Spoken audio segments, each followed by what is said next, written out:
Hello dear subscribers, today I will show you how you can easily turn on your iMessage on iPhone. So for doing this you just need to open settings. In settings you need to scroll down to your messages. Here you can see it, and you just need to click here. You will find iMessage.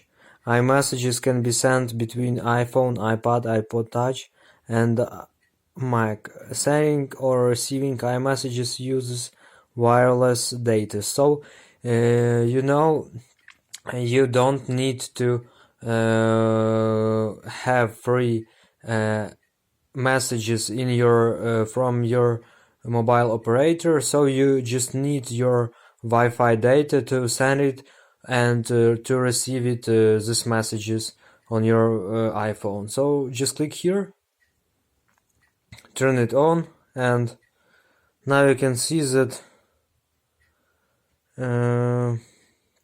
you successfully turn on your iMessage. So now it's waiting for activation. Just wait after it will activate on your iPhone. So thanks for watching, have a nice day, subscribe to my channel, click like, and goodbye.